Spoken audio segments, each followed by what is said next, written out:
হচ্ছে লাল তিল। আমরা সাদা তিলও রান্না করেছি, এটাকে আমরা খসলা বলি। এটাকে জলে আমি প্রথমে ভিজিয়ে রাখবো। আজকে আমি কুঁদরি রান্না করছি।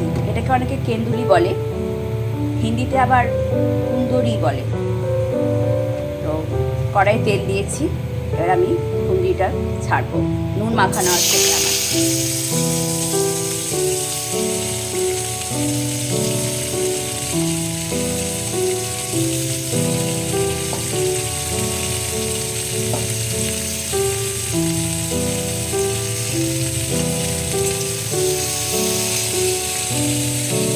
এটা আমি এবার একটু হলুদ দেবো, হলুদ দিয়ে ভেজে নেব।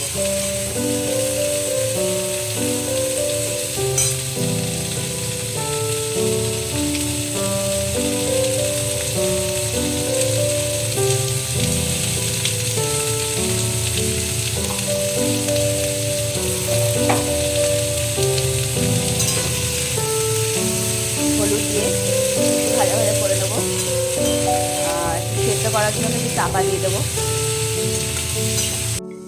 এটা হচ্ছে লাল তিল বা খসলা, যা বলবেন। এটা আমি কাঁচা লঙ্কা দিয়ে পোস্তর মতো মিক্সিতে বেটে নেবো একটু। কুঁদরিটা দেখুন ভাজা ভাজা হয়ে গেছে, একদম সেদ্ধ হয়েই গেছে, হাফ সেদ্ধ। এরপরে আমি এর সাথে খসলাটা দিয়ে দেবো।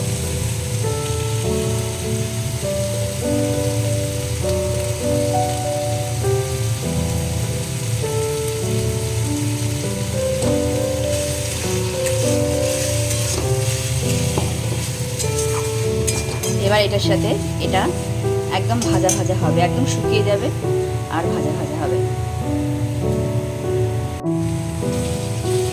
এটা এরকম ভাজা ভাজা হবে, এখনো হয়নি। দেখুন খসলাটা এই কুঁদরির সাথে একদম মিশে গেছে।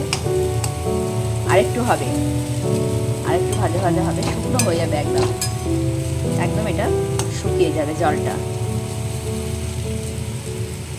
দেখুন এটা ভাজা হয়ে গেছে, একদম শুকনো ভাজা হয়ে গেছে, রেডি হয়ে গেছে।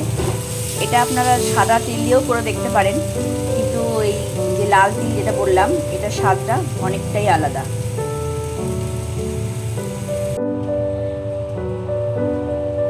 এরকম এটা ভাজা হবে, এটা ভাতের সাথেই বেশি ভালো লাগে।